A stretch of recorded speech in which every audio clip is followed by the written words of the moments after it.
Assalamualaikum warahmatullahi wabarakatuh. Saya Saidatul Abaqariyah Melgis dengan NIM F1E119012. Baiklah, di sini saya akan melakukan presentasi terkait tugas pada pertemuan 15 mata kuliah Supply Chain Management yang akan membahas tentang Physical Company dan Knowledge Company pada perusahaan Nestle.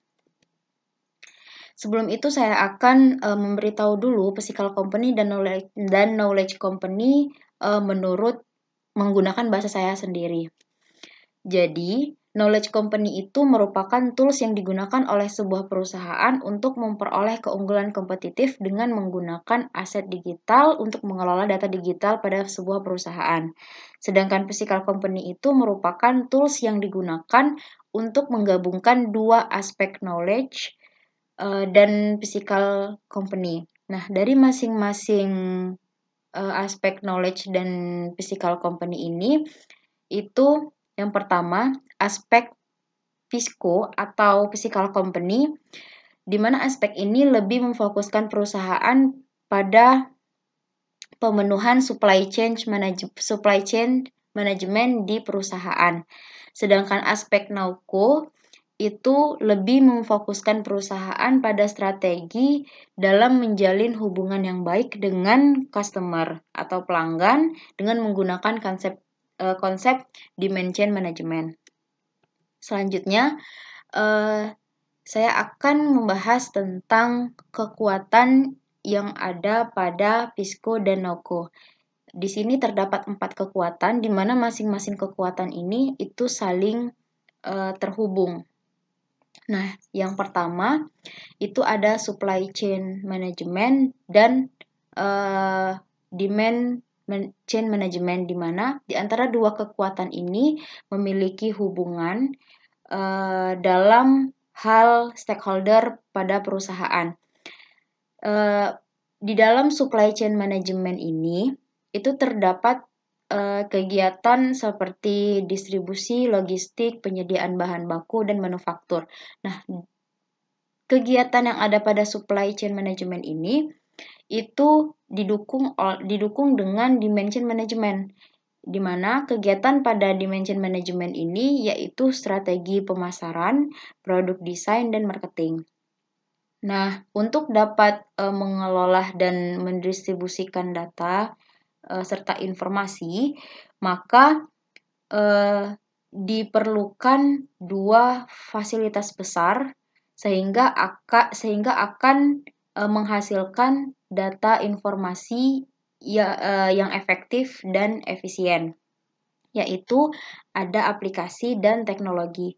Aplikasi itu sendiri lebih ke arah perangkat lunak yang bertugas untuk menciptakan proses interaksi antara berbagai entitas atau hubungan bisnis melalui dunia maya atau internet. Sedangkan teknologi ini itu lebih ke arah hardware atau perangkat kerasnya.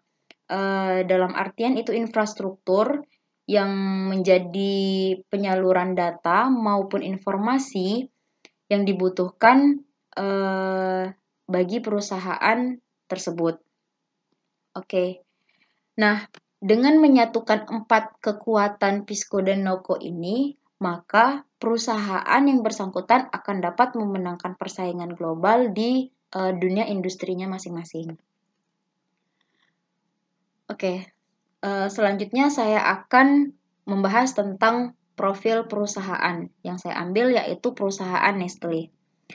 Nah, perusahaan Nestle ini merupakan perusahaan makanan dan minuman terbesar di dunia yang memiliki lebih dari 2.000 merek, mulai dari ikon global hingga produk lokal favorit. Nah, perusahaan Nestle di Indonesia merupakan anak perusahaan dari Nestle SA yang berpusat di Swiss dan telah beroperasi selama hampir 150 tahun. Nah, perusahaan Nestle ini memiliki sekitar 450 pabrik yang beroperasi di 85 negara dan mempekerjakan sekitar 328.000 orang. Nah, perusahaan Nestle ini juga merupakan salah satu pemegang saham utama dari L'Oreal, yang mana perusahaan L'Oreal ini merupakan perusahaan kosmetik terbesar di dunia. Nah, sebagai perusahaan gizi dan kesehatan yang terkemuka di dunia, perusahaan Nestle mulai beroperasi di Indonesia itu pada tahun 1971. Pada saat ini, perusahaan Nestle di Indonesia telah mempekerjakan sebanyak 2.600 karyawan dalam menghasilkan beragam produk Nestle di beberapa titik pabrik, yaitu Pabrik Kejayaan, Pasuruan, Jawa Timur. Di mana pabrik ini digunakan untuk mengolah produk susu seperti Denkau, Pure Brand, dan Nestle Denkau Ideal. Kemudian ada pabrik Panjang yang posisinya itu di Lampung, di mana pabrik ini berguna untuk mengolah kopi instan Nescafe, serta ada pabrik Cikupa yang posisinya ada di Banten untuk memproduksi produk kembang gula atau permen yang bermerekkan Fox dan Polo. Nah, kemudian ada juga nih pabrik baru yang berada di Karawang yang baru saja diresmikan pada tahun 2013 untuk memproduksi Denkau, Milo, dan bubur bayi yang bermerekkan Nestle Cerelac. Kemudian saya akan menjelaskan tentang supply chain pada perusahaan Nestle. Nah, dalam menjalankan supply chain, perusahaan Nestle ini sebelumnya harus memastikan bahwa produk Nestle itu dapat didapatkan dengan mudah oleh konsumen dimanapun. Nah, perusahaan Nestle ini bertujuan untuk mengumpulkan proses dari peternakan ke pasar, kemudian memastikan produk yang didistribusikan itu sampai ke konsumen pada waktu yang tepat dengan biaya yang tepat dan dalam jumlah yang akurat. Nah, dalam supply chain-nya perusahaan Nestle ini mengintegrasikan kegiatan logistiknya dimulai dari pemasokan bahan baku untuk mengoptimalkan kegiatan operasional pabrik sampai dengan pendistribusian barang-barang produksi kepada konsumen. Salah satu contoh pada produk susu Denkau itu dapat dilihat pada gambar di samping. Nah, pada gambar ini itu bahan mentah didapatkan dari komposisi susu yang terdiri dari susu sapi hingga minyak nabati. Nah, dari masing-masing bahan mentah ini akan dikirimkan ke masing-masing supplier bahan baku. Kemudian bahan mentah. Kemudian masing-masing supplier akan mengirimkan bahan mentah tersebut ke supplier bahan baku. Nah, supplier bahan baku akan mengirimkan bahan baku dari masing-masing supplier bahan mentah ke pabrik susu, di mana pada pabrik susu inilah terjadi pengolahan produk. Kemudian, jika produk telah jadi, pabrik susu akan mengirim produk yang telah jadi ke gudang. Nah, di dalam gudang ini akan terjadi pengemasan, pendataan produk. Nah, setelah itu, produk akan dikirim ke distributor dan distributor akan menyalurkan ke pengecer dan supermarket. Hingga pada akhirnya, produk tersebut akan sampai kepada konsumen. Nah, kemudian, fungsi dari supply chain itu ada 3. Yang pertama, untuk mengoptimalkan dan konsolidasi sumber daya dan proses untuk biaya yang rendah namun tetap efisien. Kemudian yang kedua, dapat mengembangkan dan mengelola jaringan pasokan sederhana dan efektif untuk mencapai tingkat layanan yang tinggi. Kemudian yang ketiga, untuk menciptakan budaya perbaikan terus-menerus dengan didorong oleh dukungan kinerja.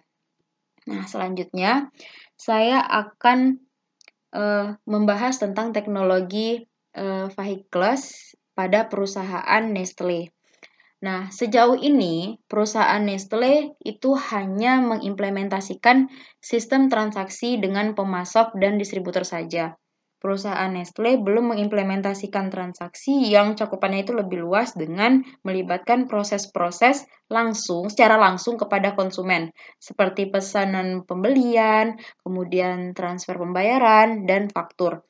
Hal ini dikarenakan terdapat 2 kendala. Yang pertama, itu adanya kekhawatiran akan masalah keamanan. Kemudian yang kedua, perangkat lunaknya belum tersedia dengan mapan. Nah, selanjutnya saya akan membahas tentang application enablers pada perusahaan Nestle. Nah, perusahaan Nestle itu membutuhkan teknologi yang bisa menyatukan semua bisnis unit Nestle di seluruh dunia dan mengaplikasikan proses bisnis yang efisien dan efektif. Maka, oleh karena itu, pada tahun 2000 perusahaan Nestle menerapkan sistem ERP dengan meluncurkan proyek Global atau singkatan dari Global Business Excellence. Nah, sistem ERP dengan proyek Global ini bertujuan untuk meningkatkan kinerja dan efisiensi bisnis Nestle di seluruh dunia.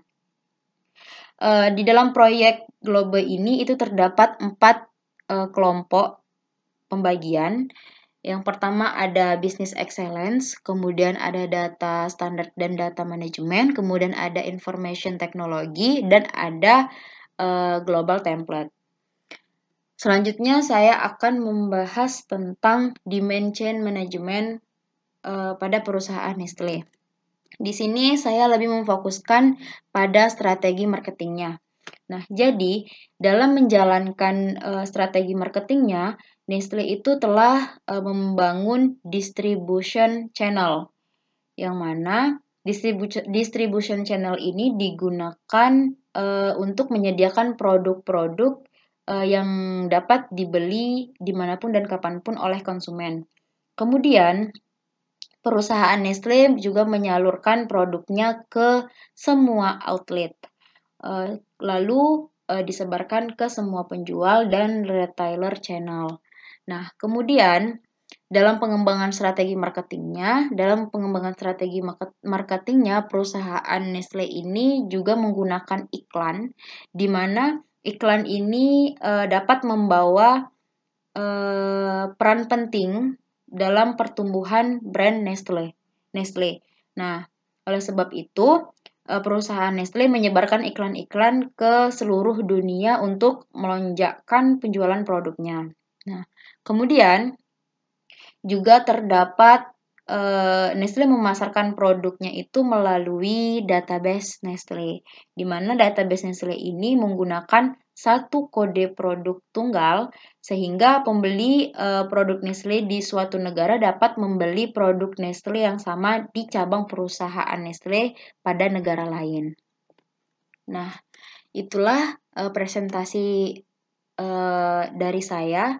Sekian dari saya, mohon maaf apabila banyak kekurangan dan kesalahan. Terima kasih, saya akhiri. Assalamualaikum warahmatullahi wabarakatuh.